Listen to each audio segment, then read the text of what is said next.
क्या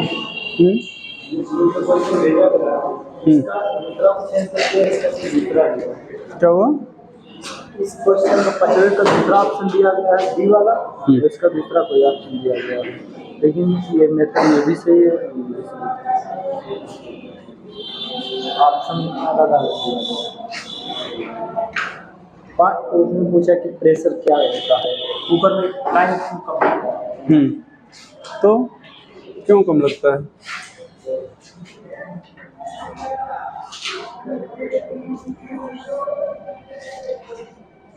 pressure cooker में सभी प्रेशर अंदर बढ़ जाता है, प्रेशर कुकर में बनाने से अंदर आपके प्रेशर बढ़ जाता है, इसलिए कम टाइम लगता है। हाँ, तो वो दूसरी ऑप्शन ये है कि काफी दूसरा कोई ऑप्शन सही दिया है, उसने बोला कि वाटर का बढ़ जाता है। क्या बात है? तो लेकिन वाटर का बॉइलिंग पॉइंट तो 16 का सही है। नहीं, बॉइलिंग पॉइंट, अच्छा हाँ, जब आप कह रहे हो तो बॉइलिंग पॉइंट जरूरी नहीं कि 100 का 100 रहे। किसी लिक्विड का जो बॉइलिंग पॉइंट है वो नॉर्मल कंडीशन में मेजर किया था 1 एटमॉस्फेयर पे, समझ रहे ना? तब इसका बॉइलिंग पॉइंट क्या है, तो 1 एटमॉस्फेयर पे मेजर करोगे। अब अगर प्रेशर बढ़ा दिए आप तो बॉइलिंग पॉइंट की डिफिनेशन क्या है कि वो नहीं, वो टेम्परेचर जिस पर वेपर प्रेशर एटमॉस्फेरिक प्रेशर के बराबर हो जाए, ये तो बॉइलिंग पॉइंट की डिफिनेशन है। लेकिन अब जहां पर आप बॉयल कर रहे हो वहां पर आप पहले से प्रेशर बढ़ा रखे हो, पहले से प्रेशर क्या कर रहे हो, बढ़ा रखे हो ना, तो इसका मतलब जब उस प्रेशर के बराबर होगा तब बॉयल करेगा, तो अब यहाँ टेम्परेचर बढ़ाना नहीं पड़ेगा। तो इसका मतलब ये जो बॉइलिंग पॉइंट है, अगर आप तुम्हें लग रहा है कि बॉइलिंग पॉइंट किसी उसका हमेशा फिक्स है, नहीं, कंडीशन के अनुसार बदल जाएगा, समझ रहे ना? जैसे मतलब प्रेशर अगर चेंज करोगे बॉइलिंग पॉइंट भी क्या हो जाएगा, बदल जाएगा। तो जो हम लोग सिंपली बॉइलिंग पॉइंट पढ़ते हैं वो किस पर पढ़ते हैं, मतलब किसके लिए, नॉर्मल कंडीशन में, मतलब वो 1 एटमॉस्फेयर प्रेशर पे, तो उसको मान के पढ़ते हैं। लेकिन अगर आप प्रेशर बदल दो तो वही लिक्विड, सेम लिक्विड दूसरे टेम्परेचर पर बॉयल करेगा, ठीक है? अब हमें मतलब क्या हुआ, पर सुनाओ। इसने सर पूछा था कि मोलरिटी, चलो पर मैं क्वेश्चन कराने दो, है ना, नहीं तो पूरा नहीं हो पाएगा फिर अपना। हाँ भैया, कल कुछ क्वेश्चन कराए गए थे। एक क्वेश्चन दिया गया था, थोड़ा सा ऑस्मोटिक प्रेशर कहना था, बॉइलिंग पॉइंट हो गया था, जो बॉइलिंग पॉइंट था उसको ऑस्मोटिक प्रेशर कर लेना। कुछ लोग ट्राई किए थे क्या? ऑस्मोटिक प्रेशर के लिए ही क्वेश्चन बना हुआ आपके बुक में, तो ऑस्मोटिक प्रेशर कर लेना आप लोग वहां पे, ठीक बेटा? मतलब जो बॉइलिंग पॉइंट हमने बोल दिया था उसको क्या कर लेंगे आप, ऑस्मोटिक प्रेशर। तो ध्यान दो, ये जो सॉल्यूशन था वो 80% बाई वॉल्यूम था, यही तो था। तो यहां पर हम लोग फार्मूला क्या जानते हैं, पाई इक्वल टू ICST, यही तो जानते हैं। तो यहां पर पहले C निकाल लिया जाए, C इक्वल टू क्या हो जाएगा, परसेंट स्ट्रेंथ इंटू 10 अपान क्या, मॉलिक्यूलर मास। तो परसेंट स्ट्रेंथ कितना है, 80 इंटू 10, मॉलिक्यूलर मास कितना हो जाएगा कैल्शियम नाइट्रेट का, तो हमें लगता है 162 हो जाएगा। कितना हो जाएगा इसका, NO3 को होता है 62, कितना होता है, तो 62 दूनी 124 और ये 40, 164 हो जाएगा।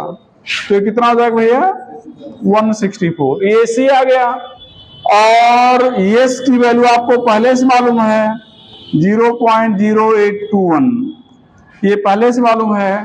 टेम्परेचर कितना है 27 + 273, दैट इज 300 केल्विन, ये 300 केल्विन हो जाएगा। अब आई निकाल लिया जाए, कैल्शियम नाइट्रेट है ना बेटा, तो अल्फा इक्वल टू कितना लिखोगे, I - 1 N - 1, ये कितना है 70%, 100 से डिवाइड कर देंगे, I निकालना है, n की वैल्यू क्या रखोगे? n की वैल्यू क्या रखा जाए? यहां पर 2 और यहां पर 1, 3 -1, तो यहां पर 0.7, यहां पर i-1, यहां पर आ जाएगा 2 से इधर मल्टीप्लाई करेंगे तो 1 पॉइंट कितना हो जाएगा 4, ये i-1, तो i इक्वल टू 1.4 प्लस 1 क्या हो जाएगा 2.4, ये हो जाएगा 2.4। अब ध्यान देना बेटा, ये हो गया, आगे बात किया था। अब सारी वैल्यू सब्स्टिट्यूट कर दो, तो पाई निकालना है आपको। आई आ गया 2.4, सी आ गया कितना, सीधे 800 बटे कितना 164। और क्या लिखना चाह रहे हो? यहां पर यस की वैल्यू 0.0821 और टी 300। इन दोनों का मल्टीपल आपको पढ़ाया गया है 24.6, तो 2.4 ये 800, ये 164 और यहां पर 24.6, इतना एटमॉस्फेयर आपका आंसर आ जाएगा। कितना एटमॉस्फेयर आपका आंसर क्या होगा आ जाएगा। सॉल्व कर लेंगे ना अब आगे, तो सॉल्व कर लीजिएगा, ठीक है। चलो कमेंट।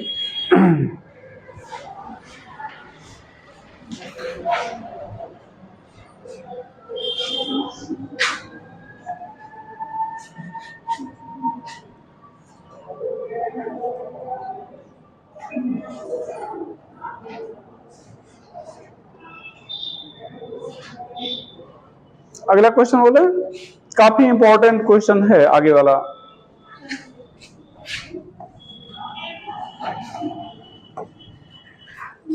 हाँ तो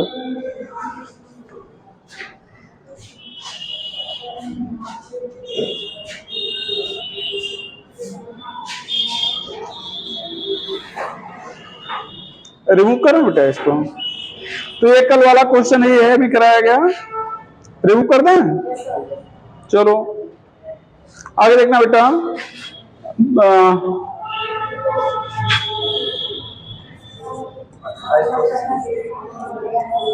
what is osmotic pressure of 0.1 m HA solution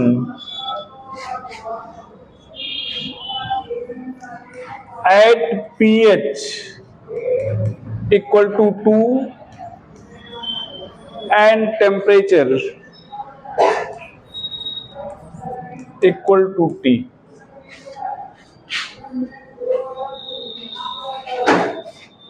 HA क्या है? एसिड।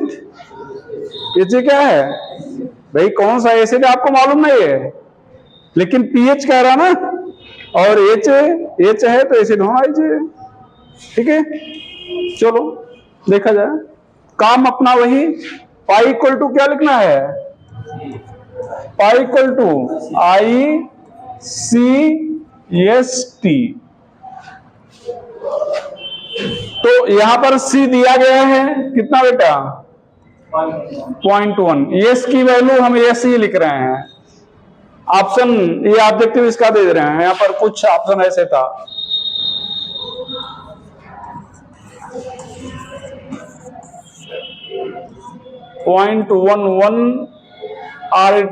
RT था वहां पर 1.1 RT, 0.011 RT, 0.0011 RT। तो ये ना लिखा जाए, इसको क्या लिख दिया जाए? आर लिख दिया जाए, बस लिखने का अंतर है, बाकी चीजें वही हैं। ये आया हुआ क्वेश्चन है भैया, तो यहां पर आर बराबर आर ही लिख दे रहे हैं। क्यों? टी बराबर टी ही लिख दे रहे हैं, क्योंकि आर और टी की वैल्यू लिखी ही नहीं गई है। तो यहाँ पर देख लो, ऐसे ही क्वेश्चन पूछा तो वो आप हम बार बार इंसिस्ट करते हैं आपको कि बहुत लंबे कैलकुलेशन नहीं पूछे जाएंगे कंपटीशन में। वहां पे थोड़े एक आप कैलकुलेट कर लोगे ना, वहां पे आपके पास आप सोचोगे कैसे ये देखा जाता है। बात में ना, तो कुल मिला के अब तो सब कुछ आ गया है भाई। सी की वैल्यू मालूम है, आई मालूम चल जाए, और आई क्या करोगे, आई तो यहां पर एल्फा इक्वल टू क्या बेटा, आई माइनस वन, यहां पर एन माइनस वन। ना तो यहां एल्फा मालूम है और ना तो एन मालूम है, ना तो एल्फा मालूम है और ना एन मालूम है, नहीं मालूम है, दो चीजें मालूम नहीं है। तो यहां पर एक अतिरिक्त चीज दिया गया है पीएच, एक अतिरिक्त चीज दिया गया है पीएच। तो यहां पर ध्यान देना बेटा, यहां पर पीएच, यहां पर ऐसे लिखा जाए एच प्लस इक्वल टू होता है 10 पावर माइनस पीएच, ये फार्मूला है। एच प्लस इक्वल टू क्या होता है 10 पावर माइनस पीएच। और आपको नॉर्मलिटी मोलरिटी पढ़ाते समय पढ़ाया गया था H plus equal to C alpha, क्या पढ़ाया गया था, पढ़ाया गया था, पढ़ाया गया था नहीं, H plus equal to C alpha. तो अब सी अल्फा इक्वल टू कितना यहाँ पर, अच्छा पीएच कितना है, दो, पीएच कितना है दो। तो अब एच प्लस इक्वल टू कितना है 10 power minus to, H plus बराबर कितना है सी अल्फा, तो सी अल्फा बराबर कितना हो जाएगा बेटा 10 पावर माइनस टू। सी की वैल्यू यहां पर लिख रखे हो, तो 0.1 alpha equal to 10 power minus two. अब यहां पर एल्फा इक्वल टू क्या लिखोगे 10 पावर माइनस टू अपॉन 0.1, तो कितना हो जाएगा 10 पावर माइनस 1 या 0.1, ये तो जाएगा। अब तो आपको एल्फा की वैल्यू मालूम हो गई, तो अब एल्फा की वैल्यू जब मालूम हो गई तो आगे आपको क्या करना है, यहां पर alpha equal to I minus one लिखे थे ना, एन माइनस वन, यहां पर 0.1, आई नहीं मालूम है, एन की वैल्यू कितना, एच ए टूटेगा कितना बनेगा, अरे भाई एच ए टूटेगा कितने आयन बनेंगे, दो बनेंगे ना, एक एच और एक ए। तो यहां पर क्या रख दिया जाए 2 माइनस 1, तो अब यहां पर क्या जाए बेटा 0.1 आई माइनस वन, यहां पर क्या बच गया 1, तो 0.1 आई माइनस वन, तो आई बराबर क्या हो जाएगा 1 प्लस 0.1, 1.1।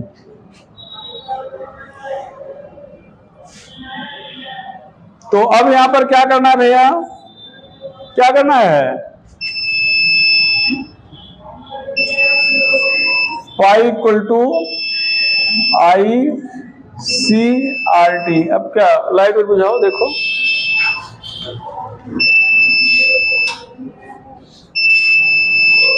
तो यहां पर क्या करोगे 1.1, यहां पर 0.1, यहां पर आर टी, तो कितना हो जाएगा 0.11 आर टी, ये आंसर हो जाएगा। चलेगा या बैठेगा, चलो पहले इसको सॉल्व करो।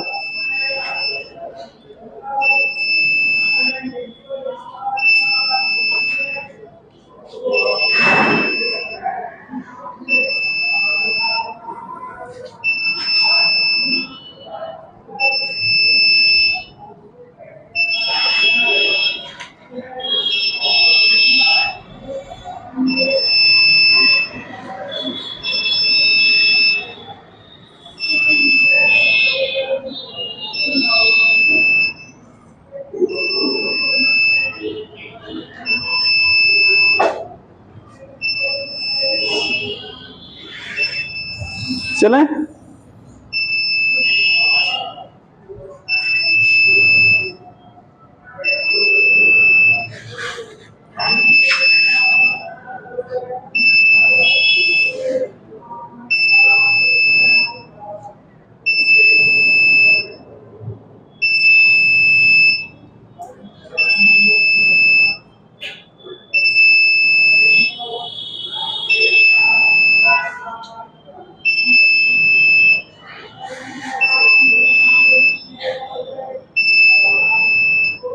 चलो आगे क्वेश्चन लिखो, रिमूव कर रहे हैं इसको।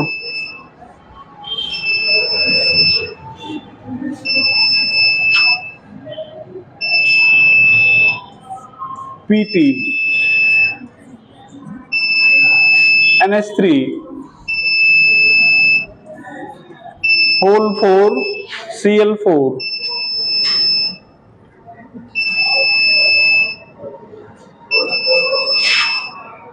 यहां पर ऐसा कर लेंगे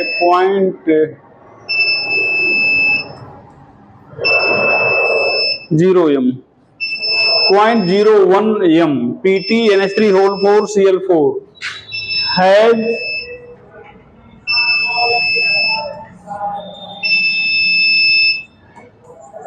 depression in freezing point equal to 0.0554. Depression in freezing point 0.0554. If freezing point in water बेटा है ना,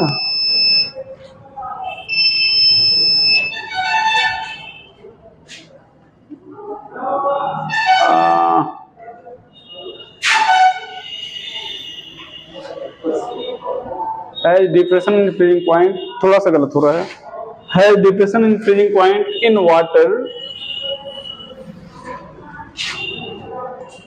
depression in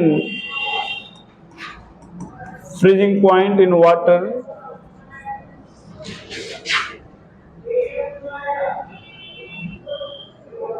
0.0554.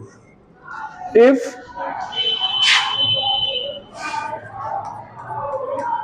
K for water, if K for water is 1.86 Kelvin kilogram per mole, Kelvin kilogram per mole,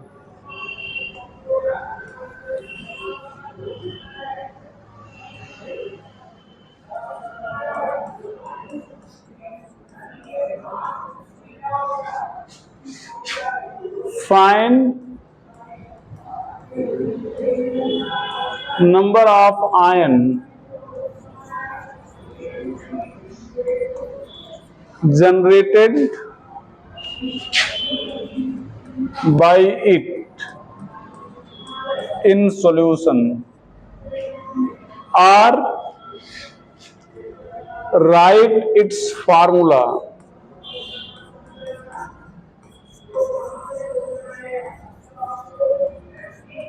in form of complex.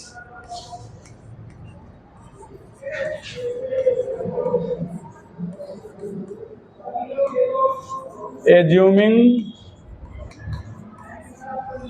its 100% ionization, its 100%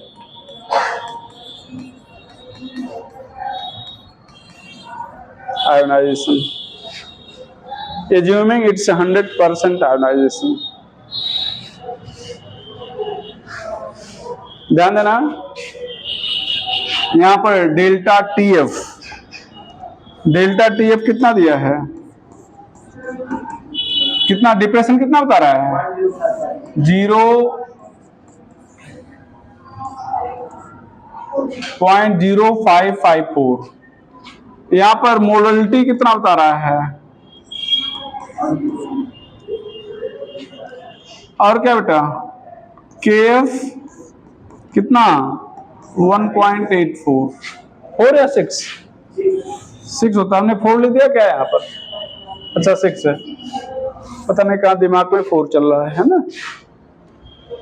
formula आपका क्या है, delta TF I KF into M, तो delta TF कितना भैया 0.0554, I मालूम नहीं, KF कितना बेटा 1.86 और m कितना 0.01, तो I कितना हो जाएगा 0.0554, यहाँ पर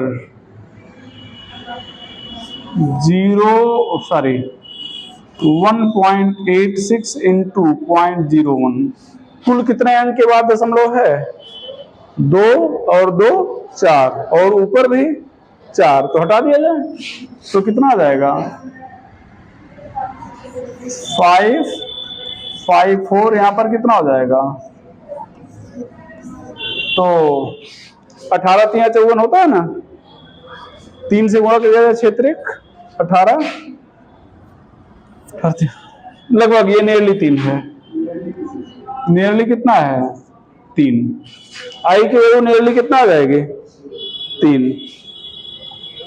और अभी अभी आपने कल पढ़ा था कि अगर 100% आयोनाइजेशन है तो जो आई है वही क्या है n है, तो आप यहां पर सीधे कह सकते हो कि n कितना होगा 3 होगा। For 100% ionization I equal to n, चाहे ऐसे सीधे याद की हो लिख दिए और चाहे ऐसे कल सॉल्व करना बताए थे, तो सॉल्व कैसे करेंगे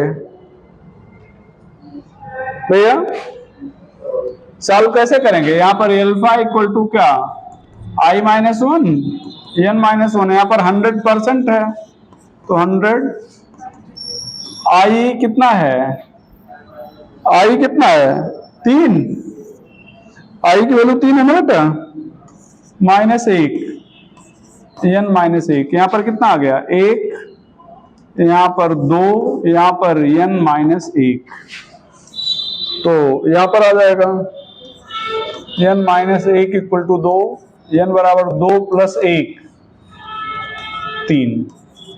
तो अगर n की वैल्यू पूछा गया तो आप यहीं पे रुक जाएंगे।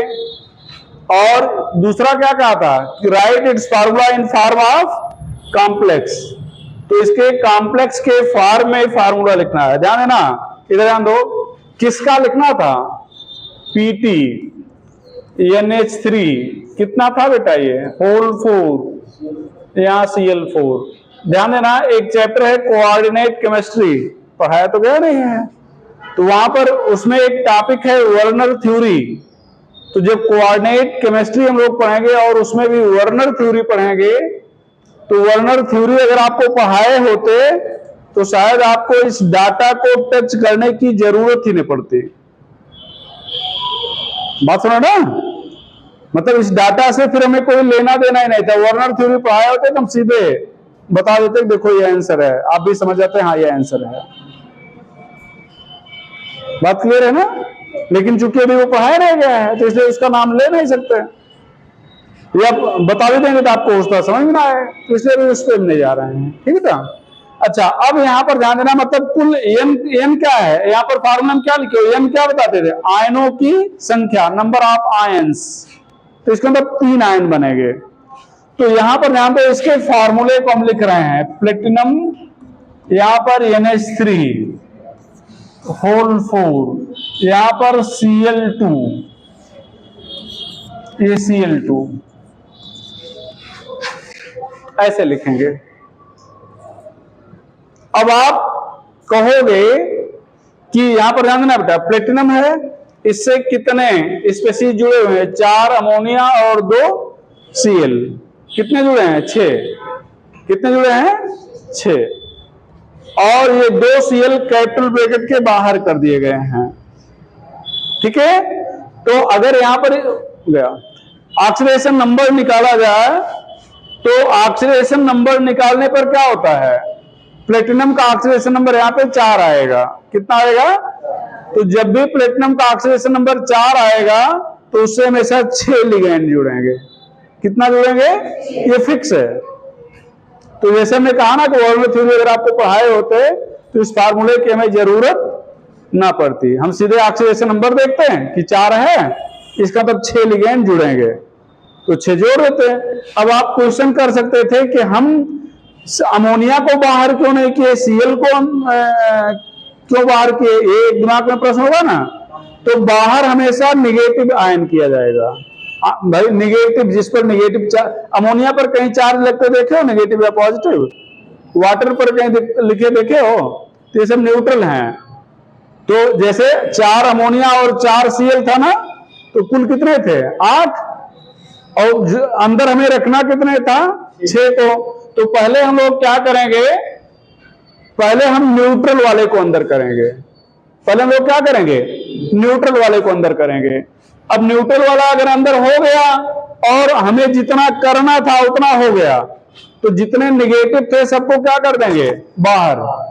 अब अगर हमारा काम न्यूट्रल वाले से नहीं चला, तब निगेटिव वाले को अंदर लाएंगे। ये कहां पढ़ाएंगे आपको? वर्नर थ्योरी में। कहां पढ़ाएंगे बेटा? वर्नर थ्योरी में पढ़ाएंगे। तो अगर ये थ्योरी पढ़ाए होते तो आप तुरंत देखते, अरे प्लेटिनम का ऑक्सीडेशन नंबर 4 है तो 6 हमें करना है, तो 4 अमोनिया को कर लिए और 2 Cl को कर लिए, इसका मतलब 2 Cl बाहर जाएगा, और जो बाहर जाएगा वही टूटेगा, अंदर वाला कभी नहीं टूटेगा। तो बाहर कितने Cl गए थे? तो बाहर 2 Cl गए थे। जैसे मान लो इसे 2 Cl चिपके हुए हैं, इनको हटा दें, तो कुल कितने बने? 3 बनाना है भाई, ये भी तो आयन में बदल जाएगा। 2 इससे हटा दिया गया तो 2 जो हटाया गया वो, और प्लस 1 ये, तो कितना बन गया? 3। अभी पढ़ा हम रहे हैं यार, ये कहां से ऐसा सेट भैया? अरे ठीक है, फिजिक्स से इतना लगाव क्यों है?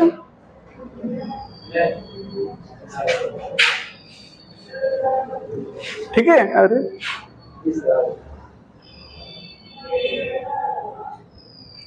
तो ये ध्यान देना, यहां पर अब ये 4 अमोनिया है ना और 4 Cl हैं, तो हमें 2 को बाहर करना है। कैसे में पता चला 2 को बाहर करना है?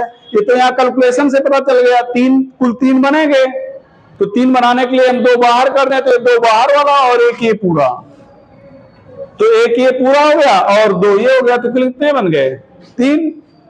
अब ये कैसे पता चला कि हम Cl को ही बाहर करना है? तो ये इस क्वेश्चन से तो आपको समझ में नहीं आएगा कि हम Cl को बाहर करें, लेकिन आयन कुछ दिमाग भाई इस लेवल पर पढ़ रहे हैं तो होना चाहिए कि आयन में कौन बदलेगा? Cl। अमोनिया तो आयन नहीं बनाएगा, तो इसका मतलब जो नहीं बनाएगा अंदर रहेगा, जो बनाएगा बाहर जाएगा। ठीक है। जैसे यहां पर बताओ, यहां पर भी बहुत अच्छे क्वेश्चन बनते हैं। COCl3 5NH3, यहां पर ऑक्सीडेशन नंबर निकालेंगे तो 3 आएगा। कितना आएगा? 3 आएगा। तो ऑक्सीडेशन नंबर इसका 3 आएगा, और जब अगर कोबाल्ट का ऑक्सीडेशन नंबर 3 हो तो उससे भी हमेशा 6 लिगेंड जुड़ेंगे। अब बताओ, उससे भी हमेशा कितने जुड़ेंगे? 6। तो अब क्या करें? कितने आयन बनेंगे यहाँ पे? तो कितने हैं? 5। तो इसका मतलब ये 5 अंदर गए, क्या हुआ? 5 अंदर गए ना, और जुड़ना कितना था? 6। तो यहां पर क्या हो गया? Cl, और यहां पर क्या हो गया? Cl2। अब यही क्वेश्चन अगर यहां से लगाए तो ऐसे ही आएगा, 3 ही आयन आएंगे। लेकिन अगर आपको वर्नर थ्योरी मालूम है, यहां पर अगर हम 4 अमोनिया कर देते हैं तब क्या होगा? ये सारी COCl3 4NH3, अब क्या होगा? कितने Cl बाहर जाएंगे? 1 Cl बाहर जाएगा ना, तो बस कितने आयन यहां बनेंगे? 2। यहां कितने आयन बनेंगे? 3। तो ये वर्नर थ्योरी पढ़ाएंगे तो हम ये पार्टिकुलरली आपको लिखा देंगे कि किस मतलब कौन सा मतलब स्पेसीज या कौन सा एटम किस ऑक्सीडेशन नंबर में कितने लिगेंड से जुड़ेगा, लिखा देंगे। इसको खैर आपको याद करना पड़ेगा, और अगर आपने इसको याद कर लिया तो आपकी समस्या खत्म हो गई। तब ये मैथमेटिकल क्वेश्चन लगाने के, अच्छा यहां और एक क्वेश्चन पूछ सकते थे, यही क्वेश्चन आगे बढ़ा दिए कि अगर इसको हम लोग एक्सेस AgNO3 से ट्रीट किए, एक्सेस AgNO3 से ट्रीट किया गया, तो कितने मोल AgCl बनेंगे? तो कितने Cl बाहर हैं? तो जो बाहर होगा वही रिएक्ट करेगा, अंदर वाला रिएक्ट नहीं करेगा, ध्यान रखिएगा। तो कितने बाहर जाएंगे? 2, मतलब 2 मोल AgCl बनेंगे। इस टाइप के सारे क्वेश्चन आपको जब कोऑर्डिनेट पढ़ाएंगे, वहां पर वर्नर थ्योरी पढ़ाएंगे, तो वहां पर बताया जाएगा। ठीक है, कोई दिक्कत? आगे बढ़ जाए। चलो, ये क्वेश्चन हमने करा दिया प्लेटिनम पे, ध्यान रखिएगा। कल हमने कुछ क्वेश्चन भेजा था आपको, हो सकता है उसमें कोबाल्ट वाला भी क्वेश्चन बना रहा हो, देख लीजिएगा ध्यान से। कोबाल्ट वाला दिया गया होगा, साल बयान साल कुछ भी दिया गया होगा। ठीक है, चलो एनसीईआरटी तो आप लोग लाए नहीं हो, एक काम आप लोग कर ही नहीं सकते, क्यों? चलो अगला क्वेश्चन लिखो आप लोग।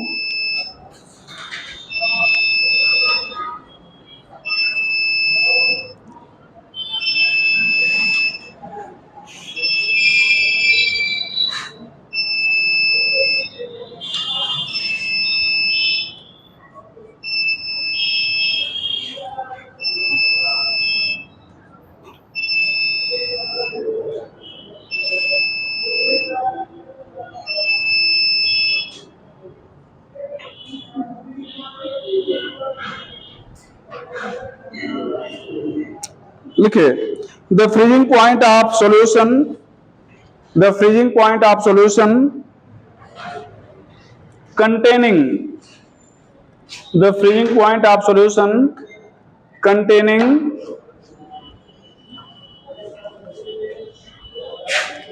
0.2 gram acetic acid, containing 0.2 gram acetic acid, 0.2 gram acetic acid in 20 gram benzene, in 20 gram benzene is lowered by 0.45, is lowered by 0.45 degree Celsius.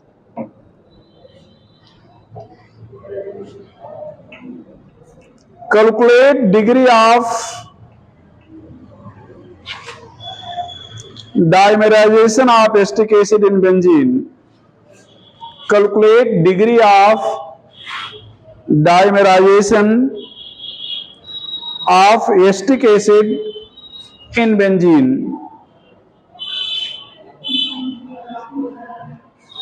Calculate degree of dimerization of acetic acid in benzene. K for benzene is 5.12 Kelvin kilogram per mole. K for benzene is 5.12 Kelvin kilogram per mole.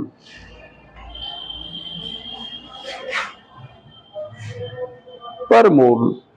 अब ध्यान देना बेटा, इधर ध्यान दो, डायमेराइजेशन पूछ रहा है, ठीक है। तो यहां पर हम लोग क्या करेंगे, ध्यान देना, यहां पर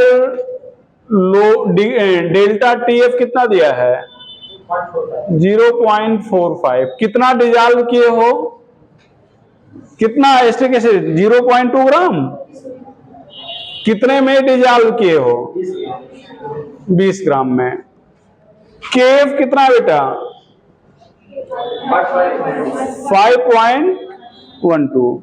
तो अब यहां पर अगर देखा जाए तो ये फार्मूला हो जाएगा delta TF equal to I KF, यहां पर WA होगा ना 1000, यहां पर MA, यहां पर कितना WB, यहां पर 0.45, आई मालूम नहीं, KF कितना बेटा 5.12, WA 0.2 ग्राम, ये हो जाएगा 1000, यहां पर MA 60 रख दोगे तो ज्ञात क्या करोगे? MA कैलकुलेट करेंगे। और यहां पर WB कितना बेटा 20। अब यहां पर देखो 0 हटा दिया जाए तो 2 हो जाएगा, ऐसे गुणा किया जाए तो 200 हो जाएगा ना, 200 हो जाएगा ऊपर ना, और नीचे 20 तो ऊपर कितना बचेगा 10। तो यहां पर ऊपर 10 बचेगा, तो I इंटू 5.12 इंटू 10, और यहां पर MA इधर आ जाएगा, और यहां पर आ जाएगा 0.45। तो यहां पर MA I की वैल्यू कुछ है क्या? अच्छा हाँ, MA 60 रख दे रहे हैं, सारी I कैलकुलेट करना है, तो यहां पर 60 रख दे रहे हैं ना बेटा, I निकालना है। तो यहां पर क्या आ जाएगा 0.45, यहां पर I और यहां पर क्या है 60। तो अब I की वैल्यू अगर हम लोग सॉल्व करेंगे 0.45 इंटू 60 अपॉन 51.2, तो सॉल्व किया जाए, यहां 1 हटाएं, क्या करेंगे 0 हटाएंगे तो यहां पर क्या आ जाएगा 4.5 गुणे 6, और यहां पर 51.2, या भी दशमलव हटा दिया जाए तो नीचे दशमलव हट जाएगा 45 गुणे 6 बटे कितना बेटा 51 512। अब इसी को सॉल्व करना है, देखो क्या आएगा, सॉल्व करके देखो क्या आएगा। लाइट आ गई क्या? हाँ बिल्कुल, बैठो अपने सुविधानुसार। कितना है बेटा?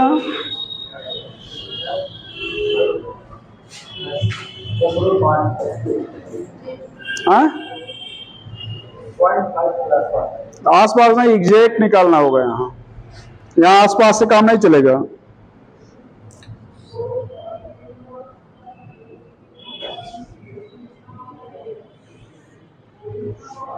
तो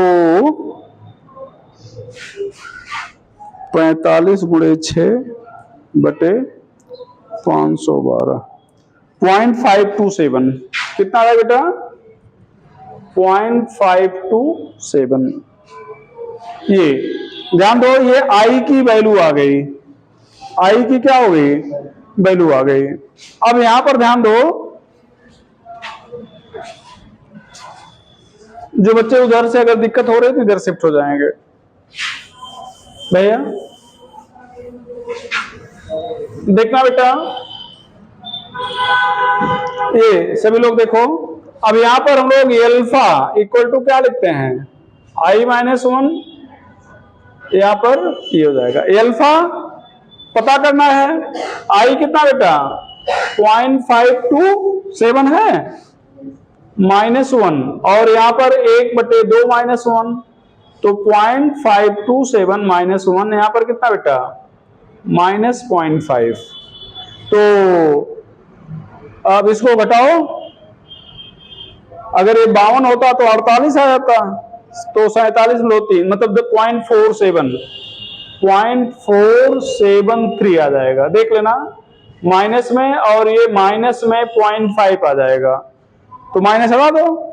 और ये नीचे अगर किसी भी चीज को 0.5 से डिवाइड करते तो ऊपर वाली चीज डबल हो जाएगी, तो इसको 2 से गुणा कर दो, तो कितना आ जाएगा 3 दूनी 6, 7 दूनी 14, 4 दूनी 8 और 1 9, तो आ जाएगा इतना 0.946 डिग्री ऑफ डिसोसिएशन। कितना हो जाएगा 0.946, या परसेंटेज डिसोसिएशन में कितना हो जाएगा बेटा एसोसिएशन, इसको 100 से गुणा कर देंगे 0.946 गुणे 100, तो कितना आ जाएगा 94.6%, इतना आ जाएगा परसेंटेज में।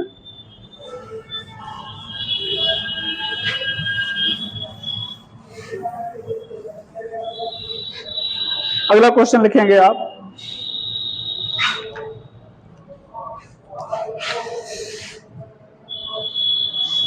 अगला क्वेश्चन लिखेंगे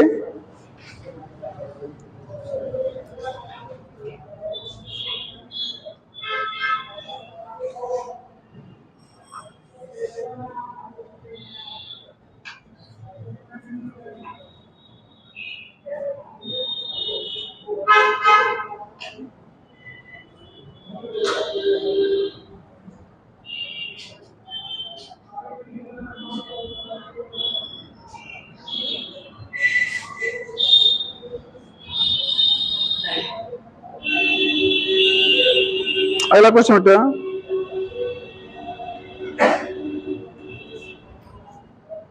लिख लेगा to 500 centimetre cube to TO2 to, यहां पर ऐसे TO2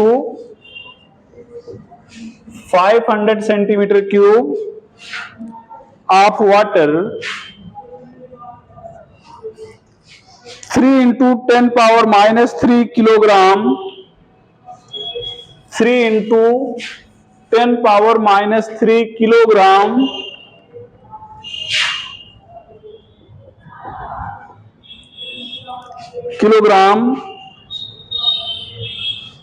acetic acid is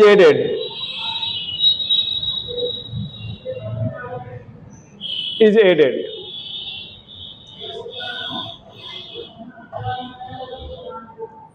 if 23% of acetic acid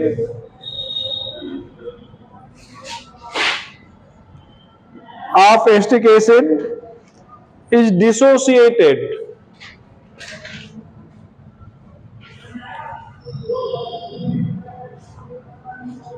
what will be the depression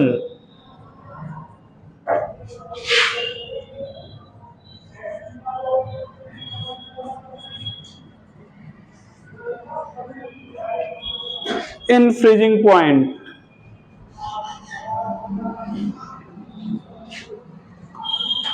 Kf for water 1.86 Kelvin kilogram per mole, density of water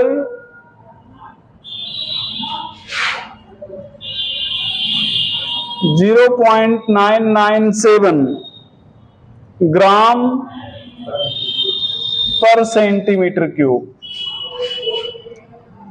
तो इसको लगभग आप 1 मान लेंगे तो 500 सेंटीमीटर क्यूब जो था वो क्या हो जाएगा, 500 ग्राम हो जाएगा। ये क्वेश्चन आप सॉल्व कर लीजिएगा, समझ ना। और ऐसा क्वेश्चन आपको कराया गया है? नहीं बनेगा बताइएगा, ना बने ऐसे ही कोई बात है नहीं, ठीक है। अगला question,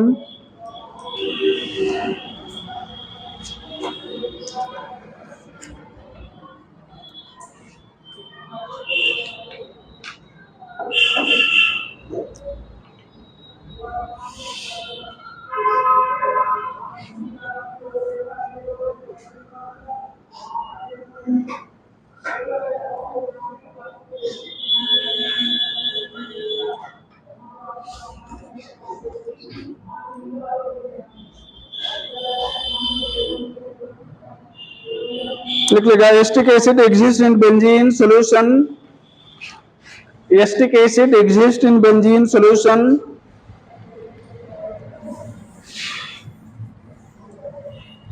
acetic acid exist in benzene solution in dimeric form.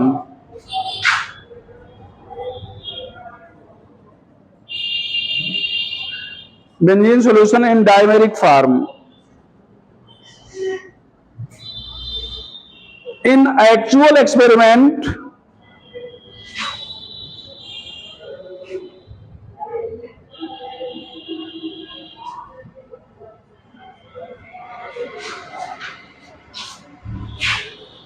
one-half factor was found to be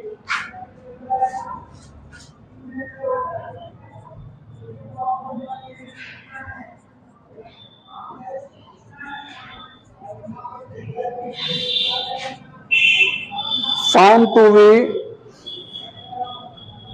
0.52. Then degree of dissociation of acetic acid is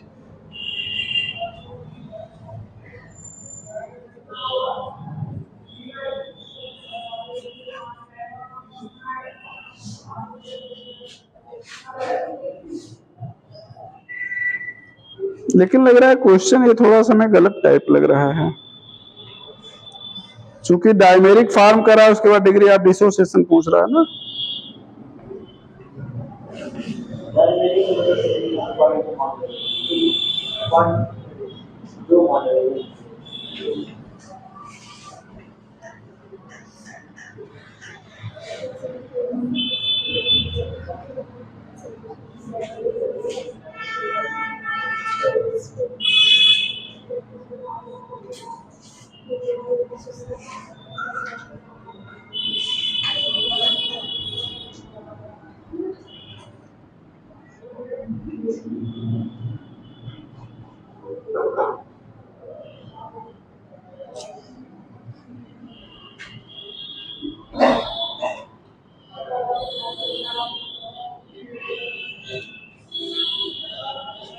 तो यहां पर क्या पूछ रहा है, ये 1/2 फैक्टर 0.52 पूछ रहा है ना।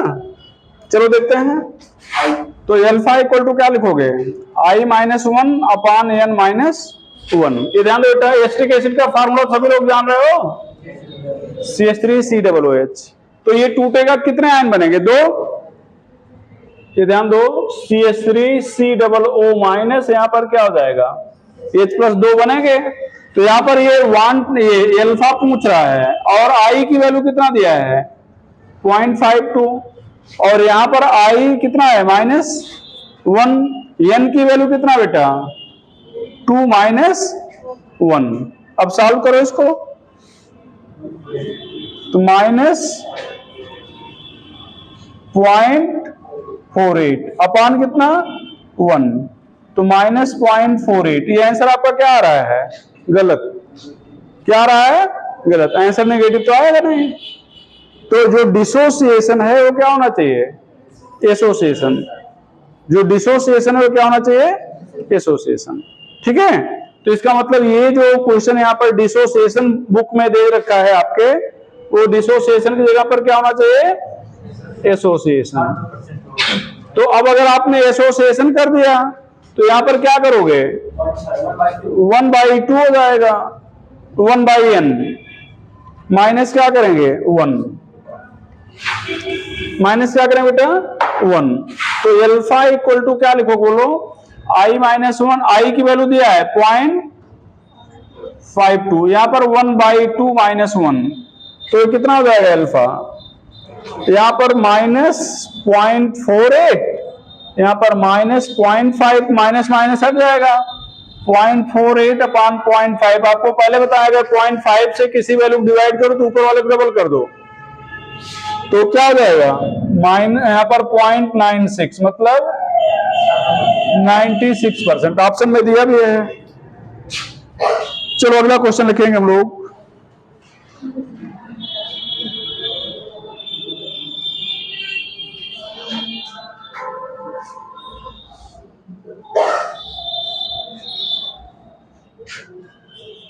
पीछे तक दिख रहा है, जाओ ना हो तो एक मार्कर मांग लो, थोड़ा सा मार्कर लिखा जाता, नहीं तो इसलिए पुराना हो गया है ना, बोल दो मार्कर देते हैं तो हो तो।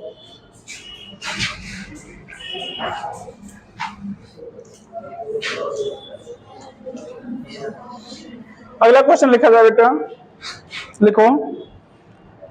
ये सारे क्वेश्चन आपको भेज रखे हैं हम, और इसमें ये जो आप करा रहे हैं साल भी है, मतलब साल भी इसका भेजा गया है। ठीक है, हाँ, लेकिन थोड़ा सा समझा दे रहे हैं। ठीक है, लिखो बेटा, चूंकि बुक अपने हिसाब से सॉल्व करेगी तो काफी लंबा चौड़ा, हम लोग जब सॉल्व करेंगे तो वो शार्ट मेथड में। लिखो, 2 gram benzoic acid dissolve in 2 gram benzoic acid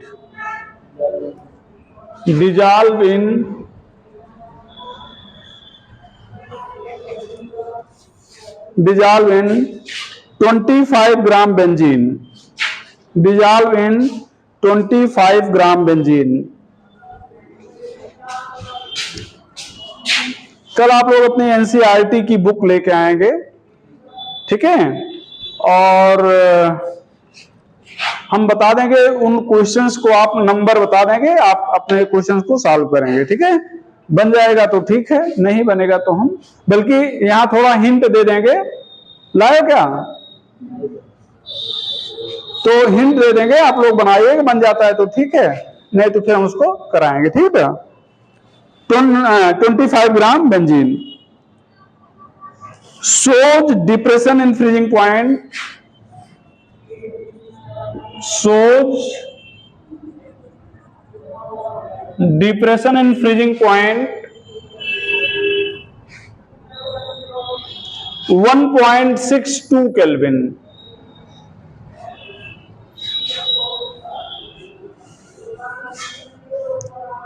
Molar depression constant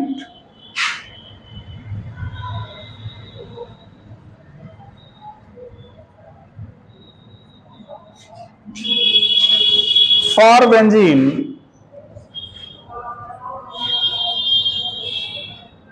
is 4.9 kelvin kilogram पर मोल। ध्यान दो, बेंजीन के लिए कई वैल्यू लिखा चुके हैं आपको, अभी 4.9, इसके पहले वाले 5.12, ठीक है। तो अलग अलग क्वेश्चन में अलग अलग डाटा दिया गया है, तो जो डाटा दिया गया आप उसी से मतलब है, केवल वाटर का याद रखिएगा। अब ये नहीं कि वहां तो 5.12 था, अब यहाँ पर 4.9, इससे में कोई मतलब नहीं है, मैं जो डाटा दिया मैं उससे मतलब है, ठीक है। हाँ, वाटर का आप याद रखिएगा, ठीक है। What is the percentage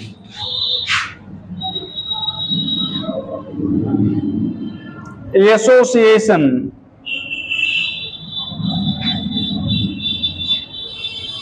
of benzoic acid if its form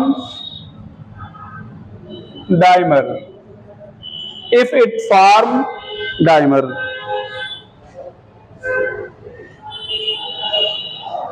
तो हम आपको बहुत आसान तरीके से बता दे रहे हैं। अभी आप, हमने बताया ना कि इसका सॉल्व भी हमने भेज दिया है, आप पलट के देखिएगा, मतलब जो सॉल्व है काफी लंबा चौड़ा दिया है, और हम बहुत आसानी से आपको बता दे रहे हैं कैसे करना है। यहाँ पर क्या लिखोगे, delta T F equal to I, यहाँ पर के एफ, यहाँ पर डब्ल्यू ए इंटू क्या लिख रहे हो बेटा, 1000, यहाँ पर एम ए, यहाँ पर कितना बेटा, डब्ल्यू बी। तो जब कहा दिया जाए डिसोसिएट हो रहा है, एसोसिएट हो रहा है, तुरंत आप आई लगाओ, ठीक है। तो यहाँ पर कितना डिप्रेशन हो रहा है, 1.62, यहाँ पर आई की वैल्यू सॉल्व करना है। के कितना बेटा, 4.9, डब्ल्यू ए कितना डिजॉल्व किए हो, 2 ग्राम, यहाँ पर 1000, यहाँ पर एम ए बेंजोइक एसिड का फार्मूला लिखाए थे कल, C6, ये COOH, ये इसका 122 होगा। डब्ल्यू बी कितने में डिजॉल्व किए हो, 25 में, 25 में डिजॉल्व किए ना। अब आई सॉल्व कर लो पट से, ठीक है, आई सॉल्व कर लो। तो यहाँ पर 25 चौका 100, 40 आ जाएगा, और आई की वैल्यू निकालना है तो 1.62, यहाँ पर 122, यहाँ पर 4.9 गुणे 2 गुणे 80, 40, तो ये यहाँ पर कितना आ जाएगा, 61, तो 1.62 गुणे 61, 4.9 गुणे 40। तो इसको सॉल्व करके बताओ पट्ट से।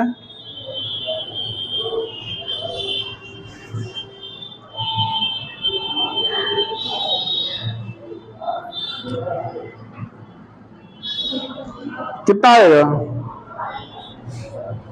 1.62 गुणे कितना बेटा, 61 बटे 40 बटे 4.9, तो 0.504, 0.50 कितना आएगा, 4, 1, ये आ जाएगा। अब यहां पर आई की वैल्यू आ चुकी है, अब आपको आगे क्या करना है, एन निकालना है। क्या निकालना बेटा, एन। तो अल्फा, यहाँ पर आई -1, 1/n-1, अल्फा निकालना है, एन नहीं। तो अल्फा निकालना है, आई की वैल्यू 0.504 ही मान लो, -1, यहाँ पर 1/2 -1, तो ये ऊपर आ जाएगा कितना, 0.496 आ जाएगा क्या, माइनस में 0.5, तो ये आ जाएगा 0.992, और इसको आप 100 से मल्टीप्लाई कर देंगे तो 90.2% आ जाएगा। कितना आ जाएगा, देख लो, इतने में सॉल्व कर लिया गया।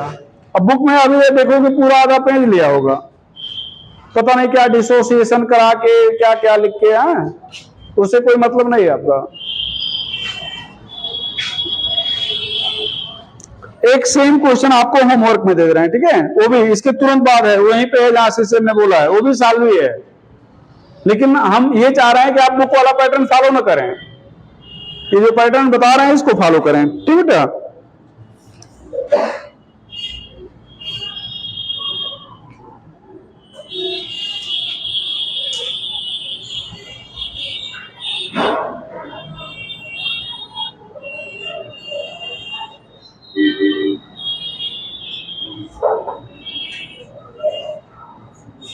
लिखो, बोले फिनाल एसोसिएट, और सभी लोग लगाएंगे इसको, फिनाल एसोसिएट। ये सब ऐसे क्वेश्चन है जो हर बुक में बने हैं, पूछे जाने वाले हैं, डाटा सहित इसलिए लिखा रहे हैं, नहीं तो वैसे हाइपोथेटिकली बोल देते। और अगर डाटा सहित मिल गया तो समझ लीजिए आपका काम चल जाएगा। हाँ, phenol associate in benzene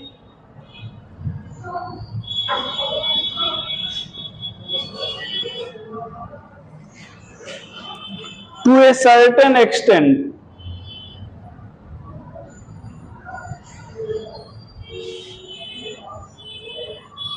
to a certain extent,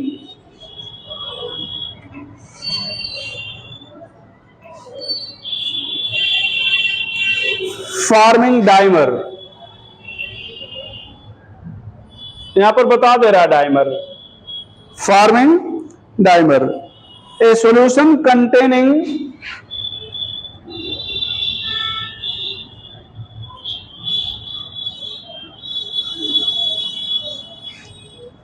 20.10⁻³ kilogram of phenol in 1 kg of benzene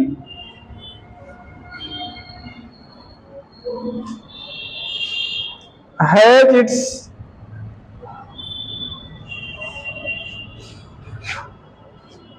freezing point depression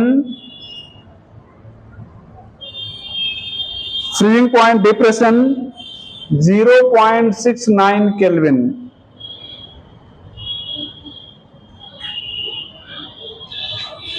Calculate fraction of phenol dimerized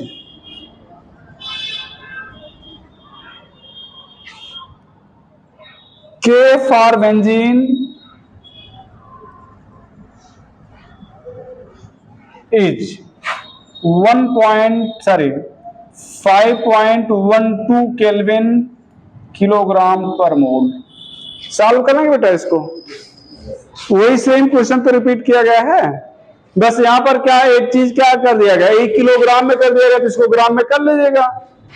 भाई ध्यान दो, 10⁻³ है ना, तो किलोग्राम को ग्राम में बदलने के लिए क्या करते हैं, 1000 से गुणा करते हैं, तो 1000 गुणा करेंगे तो ये हट जाएगा, तो 20 ग्राम हो जाएगा, ठीक है। और ये भी किलोग्राम है तो इसको 1000 ग्राम कर दीजिएगा, पिछले से ज्यादा आसान है ये। तो हम उम्मीद करते हैं कि आप बना लेंगे ना बेटा, हाँ बना लीजिएगा। हम छाप दिए और उसको आप छाप लिए, उससे कोई फर्क पड़ने वाला नहीं है। आप इसीलिए एक आध क्वेश्चन आपको होमवर्क के रूप में दे देते हैं कि आप इसको करिए। चलो अब हम अपनी बात को थोड़ा और आगे बढ़ाना चाहते हैं, कुछ इस टाइप के क्वेश्चंस पूछते हैं।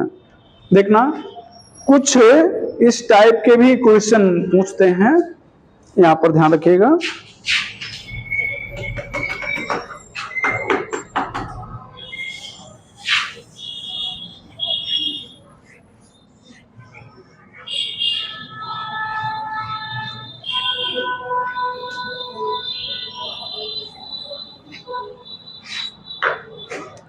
चलो देखें यहां पर,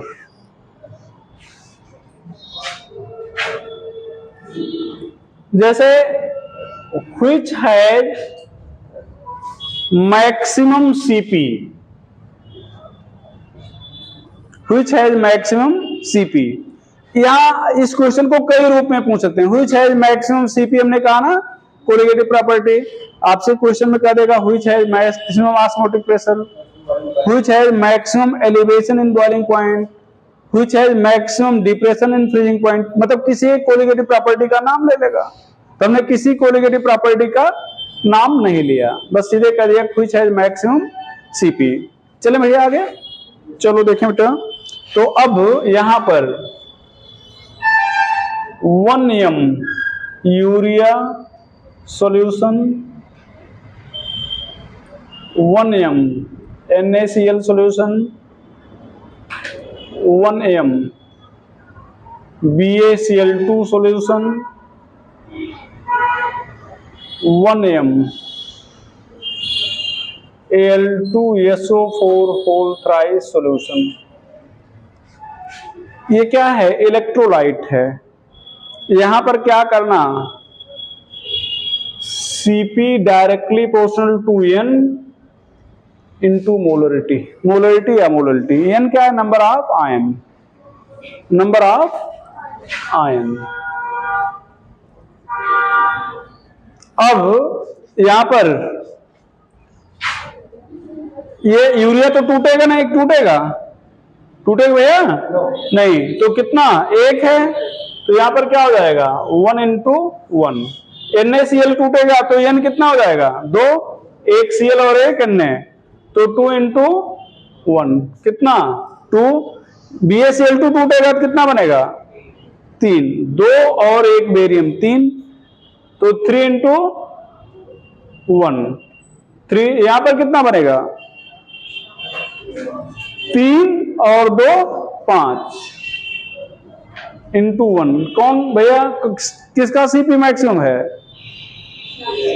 लास्ट वाले का। अच्छा, क्वेश्चन वही है, क्वेश्चन बदलेंगे नहीं, हम ऑप्शन बदलते जाएंगे।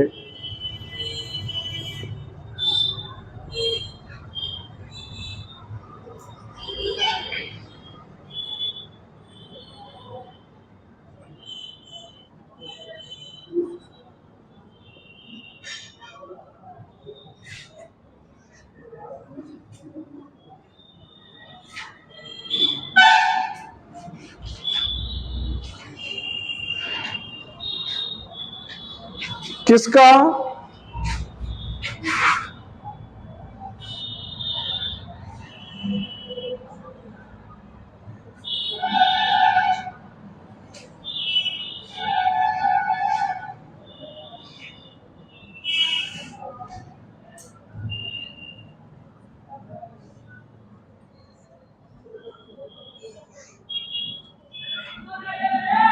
किसका बेटा? यहां अगला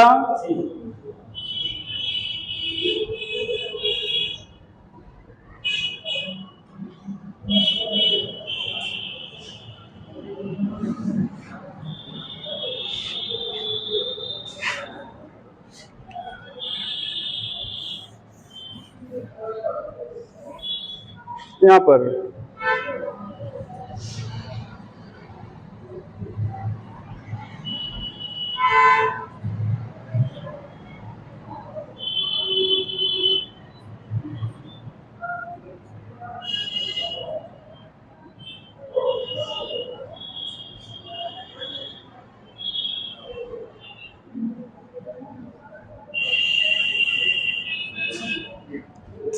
यहां पर क्या हो जाएगा?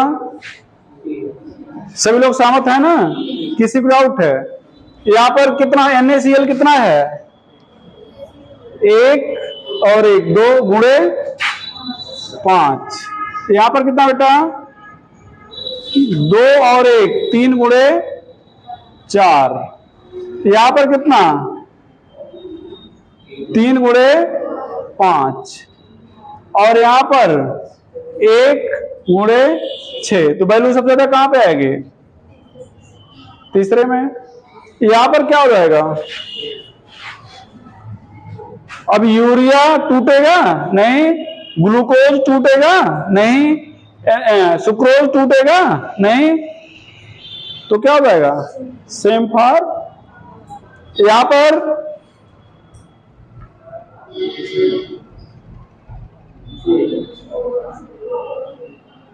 पर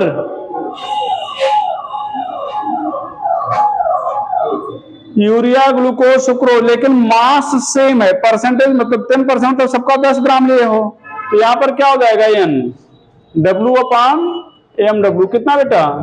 10/60। 10/60, 10 यहां पर कितना? 180, 10/342, तो कहां पर वैल्यू सबसे ज्यादा है? ऊपर है।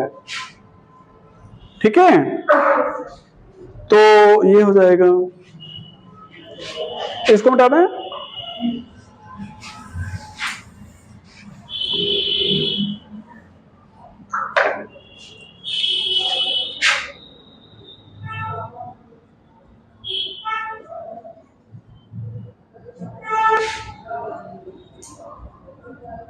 एक question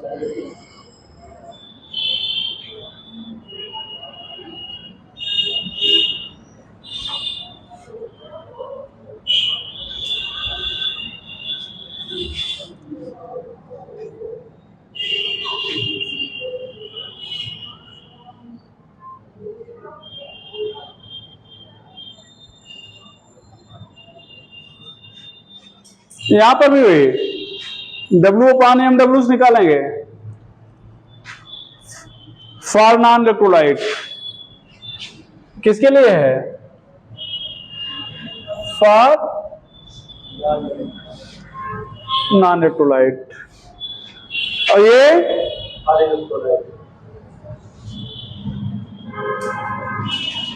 for electrolyte if mass given, ठीक बेटा? for electrolyte if mass given,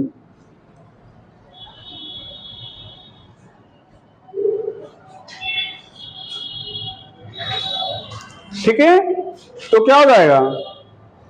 आ जाओ, ये यहां पर ध्यान देना, ये भले यहां पर 2 और 1 3 आयन बन रहे हैं, ठीक है, लेकिन इसका मॉलिक्यूलर मास 111 है, इसका मॉलिक्यूलर मास कितना है? 58.5 है, ठीक है, तो यहां पर वैल्यू ज्यादा आएगी, तो ध्यान रखिएगा। क्या लैंग्वेज में लिखाना पड़ेगा? कैसे समझ जाओगे जो लिखा दिया है? लैंग्वेज नहीं लिखाना है ना, ठीक है, तो बस ये जो यहाँ पर हिंट दे रहे हैं वही है, ठीक है ना? तो यहाँ पर हिंट क्या दिए हैं कि अगर इलेक्ट्रोलाइट में टूट रहा है तो molarity into number of ion, अगर मोलरिटी दिया गया है तो आप क्या करेंगे? Molarity into number of ion, तो ये molarity into number of ion इसमें किए, इसके पहले किए, यहाँ पर मोलरिटी दिया गया है तो नंबर ऑफ आयन सबका सेम है, तो इसका मतलब वैल्यू वही हो जाएगी। तो मोलरिटी दिया गया है, सीधे सीधे करो molarity into number of ion. Mass दिया है तो मास दिया है तो mass upon molecular mass into number of ion कर लो, दो ही फार्मूला लगाओ, ही बहुत ज्यादा कंफ्यूजन मत करो। मोलरिटी दिया है तो molarity into number of ion, और मास दिया है तो mass upon molecular mass into number of ion, बस उसी दोनों फार्मूले से सारे बन जाएंगे, ठीक है। अलग अलग क्वेश्चन के लिए अलग अलग फार्मूला हम ढूंढने नहीं जाएंगे। अच्छा, अब एक चीज आपको बता दें, मिटा दें इसको भैया,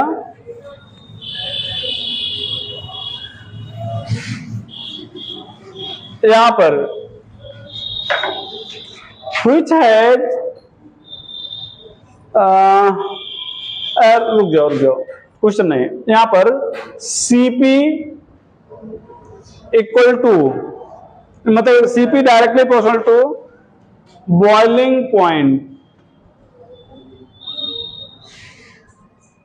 inversely proportional to freezing point, inversely proportional to vapour pressure, directly proportional to osmotic pressure. Osmotic pressure ज्यादातर ऑस्मोटिक प्रेशर पहुंचता है, बाकी और 3 कोलिगेटिव प्रॉपर्टी वहां पर उतना ज्यादा नहीं पहुंचता, ठीक है। तो अब ध्यान देना, ये 2 चीज यहां पर ध्यान देना, अगर आपसे कहा जाए कि वेपर प्रेशर कहां पे ज्यादा है, तो जहां पर आप सीपी मिनिमम बोलना चाह रहे थे, which has maximum vapour pressure.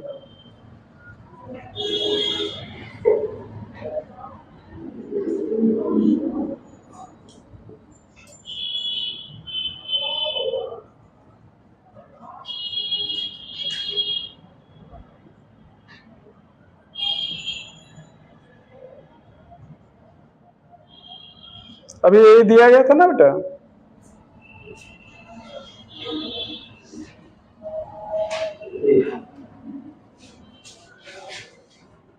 तो अब हम ये देखेंगे कोलिगेटिव प्रॉपर्टी कहां पर मिनिमम होती, तो कहां पर मिनिमम होती, पहले में, तो इसका मतलब पहला हो जाएगा। एक और आपको बताएंगे कि अगर सोल्यूट जो है ये डिसोसिएट कर जाए या एसोसिएट कर जाए, सोल्यूट डिसोसिएट कर जाए या एसोसिएट कर जाए, तो जब डिसोसिएट या एसोसिएट करता है, सॉरी डिसोसिएट नहीं, एसोसिएट कर जाए मतलब कॉम्प्लेक्स बना ले, तो कोलिगेटिव प्रॉपर्टी घट जाएगी। लिख लेंगे नोट करके, if solute form complex in solution, then Cp decreases, then Cp decreases, or Fp increases, Vp increases। For example यहां पर Ki plus Hgi2, Ki is added in Hgi2, तो क्या बना लिया, K2 Hgi4 बना लिया। क्या बना लिया बेटा, यहां पर बुक में बना हुआ क्वेश्चन है क्या होगा, Fp घटेगा, Cp क्या होगा, Fp बढ़ेगा, Fp क्या होगा, बढ़ेगा, Cp क्या होगा, घटेगा। तो यहां पर जो क्वेश्चन बुक में बना हुआ है Fp वाला करेक्ट आंसर है कि Fp बढ़ेगा, बाकी और जो 3 ऑप्शन बनाए गए हैं वो गलत बनाए गए हैं। ठीक है, यहां पर CaCl2 नोट करके, ये यूटेक्टिक मिक्सचर कहते हैं।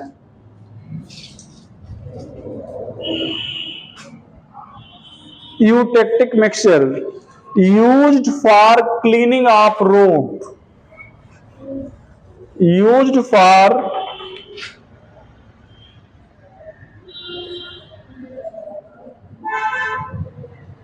क्लीनिंग ऑफ रोड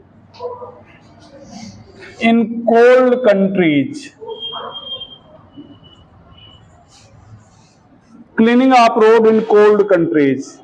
तो ठंडे प्रदेशों में इसको क्या करते हैं, रोड की सफाई करने में यूज करते हैं। होता क्या, बर्फ जम जाती है तो इसको क्या करेंगे, स्प्रे कर देंगे, स्प्रे साल्ट है ना, तो स्प्रे कर देंगे तो उसका बॉइलिंग फ्रीजिंग पॉइंट क्या हो जाएगा, नीचे चला जाएगा। तो मान लो 0 डिग्री सेल्सियस पर फ्रीज होता था, -5 डिग्री सेल्सियस फ्रीज करेगा, जिस रेशियो में आप स्प्रे कर रहे हो। तो इसका मतलब अब तो टेम्परेचर -5 है नहीं, तो फिर क्या होगा, वो पिघल के क्या होगा, फ्लो कर जाएगा, बह जाएगा। ठीक है, और ग्लाइकॉल, ग्लाइकॉल का फार्मूला बताए थे, CH2OH used as anti freezing agent.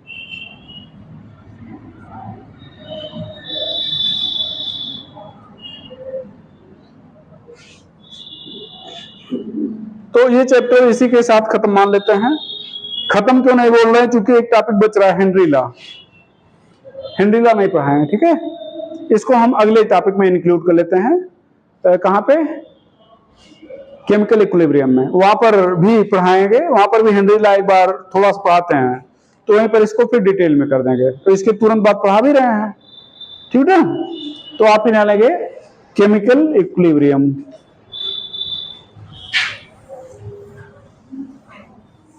Chemical equilibrium,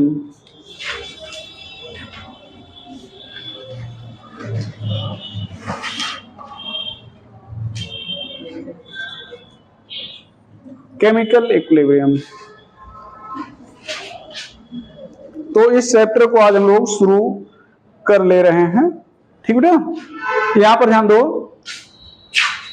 reaction, chemical reaction बल्कि कहा जाए तो यहां पर इनके कई, मतलब इनका क्लासिफिकेशन कई ग्राउंड पे हो सकता है। तो केमिकल रिएक्शन क्या होते हैं? ऐसा प्रोसेस जिसमें कुछ केमिकल, मतलब एक या एक से ज्यादा केमिकल दूसरे में कन्वर्ट हो जाएं, तो उस प्रोसेस क्या कहेंगे? केमिकल रिएक्शन कहेंगे। तो यहां पर जो हम लोग पढ़ते हैं रिएक्शन दो टाइप के पढ़ते हैं। तो दो टाइप का जो क्लासिफिकेशन है हमारा, वो किस ग्राउंड पे है? वो उनके डायरेक्शन के बेस पे है। हम लोग क्लासिफाई रेट के बेस पर भी कर सकते हैं। क्लासिफाई हम लोग किसके बेस पे कर सकते हैं? रेट के बेस पर, वो काइनेटिक्स में पढ़ेंगे। तो यहां पर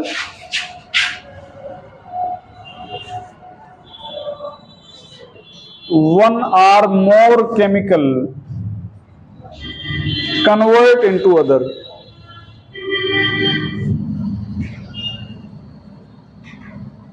one or more chemical convert into other, one or more chemical convert into other।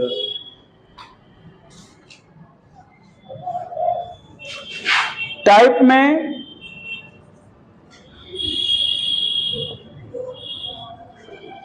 on the basis of direction, two type, on the basis of direction two type। पहला irreversible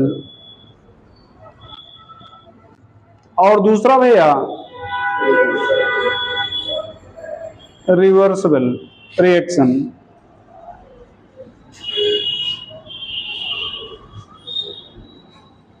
तो irreversible reaction और क्या हो जाएगा? Reversible reaction. तो irreversible reaction का मतलब होता है कि हम इसमें प्रोडक्ट फिर से रिएक्टेंट में कन्वर्ट नहीं होगा। जैसे आपसे कहा जाए कि आप लोग यहां पे बैठे हैं और एक एक करके उठें और क्लास से बाहर निकल जाएं, उठें और क्लास से बाहर निकल जाएं, ऐसा आपसे कहा गया। आप निकलेंगे और निकल जाएंगे। तो ये जो प्रोसेस था ये क्या था? इरिवर्सिबल था। अगर आपसे कहा जाए उठें और पीछे, मतलब इधर से आके बैठ जाएं, तो ये बाई डायरेक्शनल है, मतलब आप उधर गए फिर इधर आ गए, तो ये बाई डायरेक्शनल प्रोसेस है। तो जो इरिवर्सिबल प्रोसेस होते हैं, रिएक्शन होते हैं, वो यूनि डायरेक्शनल होते हैं। अच्छा, ये हमेशा कंप्लीट होते हैं। जैसे आपसे कहा जाए कि निकलें और निकल जाएं, तो फिर एक समय आएगा क्लास में कोई बच्चा रह जाएगा? नहीं रह जाएगा। ठीक है। तो यहां पर इरिवर्सिबल रिएक्शन की अगर हम लोग बात करते हैं बेटा,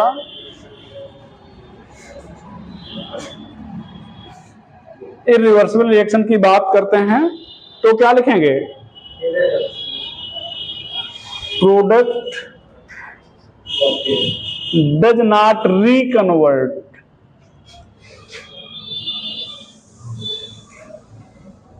इनटू रिएक्टेंट। तो यहां पर प्रोडक्ट रिएक्टेंट में कन्वर्ट नहीं होगा। कैरेक्टरिस्टिक की बात किया जाए, कैरेक्टरिस्टिक, तो क्या कैरेक्टरिस्टिक आप लोग बोलना चाहेंगे? यूनिडायरेक्शनल, मतलब ये एक ही डायरेक्शन में होंगे। Always complete. भैया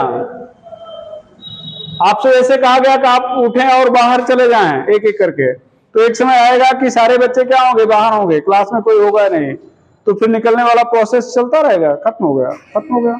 ऑलवेज कंप्लीट। यहां पर आप लोग थर्मोडायनेमिक्स में पढ़ा था कि जो यूनिडायरेक्शनल प्रोसेस होते हैं उनके लिए डेल्टा जी की वैल्यू निगेटिव होती है। डेल्टा जी लेस देन 0 और नेगेटिव। तो यहां पर जो फ्री एनर्जी होगी वो क्या होगी बेटा? लेस देन 0 होगी या नेगेटिव होगी। अच्छा, एक चीज हम आपको और बताना यहां पे पसंद करेंगे, जो इरिवर्सिबल प्रोसेस होते हैं इसमें प्रोडक्ट का कुछ पार्ट या तो सिस्टम से बाहर चला जाता है या प्रेसिपिटेट कर जाता है। सिस्टम से बाहर चला जाता है या क्या कर जाता है? प्रेसिपिटेट कर जाता है। तो यहां पर few part a product either leave the system or precipitated out। तो प्रोडक्ट का कुछ पार्ट सिस्टम से या तो बाहर चला जाएगा या प्रेसिपिटेट में कन्वर्ट हो जाएगा। Few part of system few part of product either leave the system or precipitated out. ठीक है, आगे चला जाए। Generally carried out in open system, generally carried out in open system, सामान्य तौर पर ये ओपन सिस्टम में पूरा किया जाएगा। आपसे एक क्वेश्चन पूछा जाता है, हम हिंदी में आपको बोल के सुना दे रहे हैं। आपके बुक में बना हुआ है कि ईंट के भट्ठे में कैल्शियम कार्बोनेट का डिकम्पोजिशन, मतलब डिकम्पोजिशन इरिवर्सिबल है। क्यों इरिवर्सिबल है? तो कैल्शियम कार्बोनेट बेटा जब टूटेगा तो किसमें बदलेगा? CaO और क्या हो जाएगा? CO2 गैस में। CO2 गैस है। तो ईंट का भट्टा आप घर में लगाते हो, कहीं बाहर लगाओगे ना, जहां पर सिस्टम क्या होगा? ओपन होगा। तो जैसे CO2 बनी तो क्या हो गई? बाहर निकल गई। अब अगर ये CO2 यहीं पे रहती तो हो सकता है कि इससे जुड़ के फिर पीछे लौट जाता, लेकिन अब तो CO2 निकल गया है ना, तो CO2 अब इसे CaO से जुड़ने के लिए मिलेगा नहीं। तो decomposition of calcium carbonate in lime kiln is irreversible. Why? तो आप कहेंगे as CO2 form as a product leave the system. तो CO2 जो प्रोडक्ट के रूप में बन रहा हो, सिस्टम को क्या करता है? लीव कर देता है। ठीक है, तो या तो कुछ पार्ट सिस्टम से बाहर चला जाएगा और या तो क्या कर जाएगा? प्रेसिपिटेट कर जाएगा। आपसे कहा जाए कि क्या इरिवर्सिबल रिएक्शन को रिवर्स किया जा सकता है, तो आप कहेंगे हाँ, किया जा सकता है। आप सिस्टम को क्या कर दो? क्लोज कर दो। जैसे आप पानी वेपराइज कर रहे हो, गर्म कर रहे हो, आप उसको खोल दो तो सारा वाटर क्या होगा? वेपर में निकल जाएगा। लेकिन उसी को ढक दो तो वेपर बनेगा, फिर कंडेंस होके क्या होगा? नीचे आएगा, रिवर्स हो जाएगा। क्या सारे प्रोसेस रिवर्स किए जा सकते हैं? नहीं। सारे इरिवर्सिबल प्रोसेस को रिवर्सिबल किया जा सकता है? नहीं। ठीक है, तो किया जा सकता है, लेकिन make reverse but not always.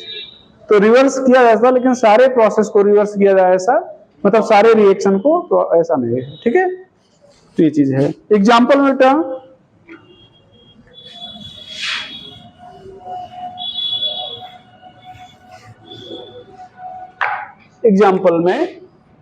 देखा जाए तो एग्जाम्पल में क्या देखेंगे हम लोग?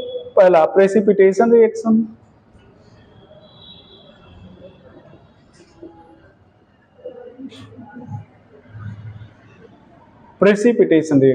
यहां पर AgNO3 है, HCl है,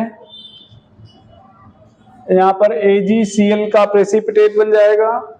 यहां पर क्या हो जाएगा बेटा? HNO3। यहां पर VaCl2 है, यहां पर H2SO4 है, बेरियम सल्फेट का प्रेसिपिटेट बन जाएगा 2HCl। ठीक है, दूसरा न्यूट्रलाइजेशन रिएक्शन,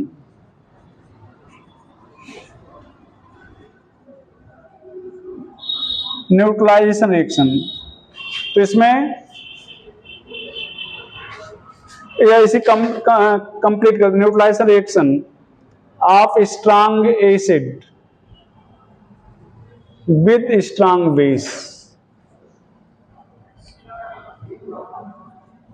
तो स्ट्रॉन्ग एसिड का जैसे HCl ले लो, NaOH ले लो, तो ये क्या हो जाएगा?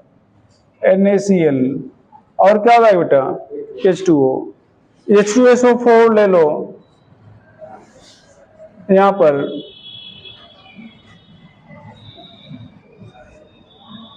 Na2SO4, यहाँ पर क्या हो जाएगा 2H2O।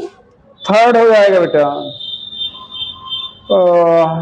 रेडॉक्स रिएक्शन पढ़ाना है अभी, समझ रहे हो ना, शायद इसके बाद ही उसका टर्न हो। रेडॉक्स रिएक्शन पढ़ाना है, तो रेडॉक्स रिएक्शन में क्या लिखोगे, एक एग्जांपल दे रहे हैं, बस ये इतना जानते रहो कि जो रेडॉक्स रिएक्शन होते हैं वो क्या होते हैं, इरिवर्सिबल होते हैं, समझ रहे हो बेटा।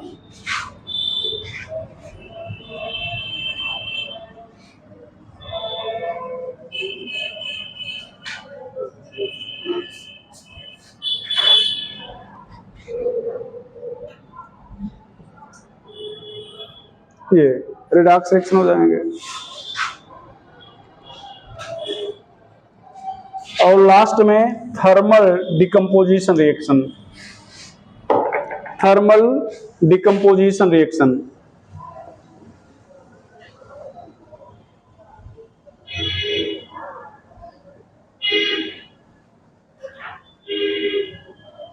वही अभी जैसे आपसे कहा गया कैल्शियम कार्बोनेट का डिसोसिएशन, तो ये क्या हमेशा इरिवर्सिबल है, नहीं रिवर्सिबल हो सकता है अगर आप क्या सिस्टम को क्लोज कर दें, ठीक है।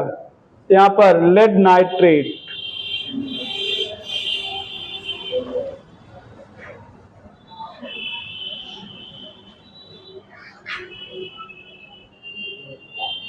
अब ये ध्यान दो, ये गैस है, जैसा आपने कहा था कि कुछ पार्ट सिस्टम से क्या हो जाएगा, बाहर हो जाएगा। ये सॉलिड होते हैं सब, और आप इसको हीट कर रहे हैं तो यहां पर क्या हो जाएगा N2 गैस, तो ये हो जाएगा थर्मल डिकम्पोजिशन रिएक्शन। आगे यहां देगा रिवर्सिबल रिएक्शन, रिवर्सिबल रिएक्शन, और यहां से आगे कल, ठीक है। तो ये चैप्टर कल शुरू करते हैं, आज मतलब शुरुआत कर लिए कुल मिला के, ठीक है। बहुत बड़ा चैप्टर नहीं तो जल्दी में हो जाएगा। और जो आपसे कहे हेनरी लॉ वहीं पढ़ाकर वहीं पर 2 एक क्वेश्चन करा देंगे, ठीक है।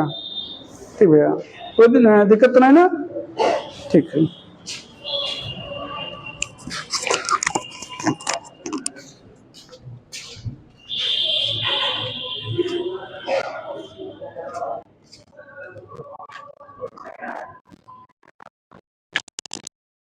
आज तो लाइट नहीं, आज तो दिक्कत होती है। चला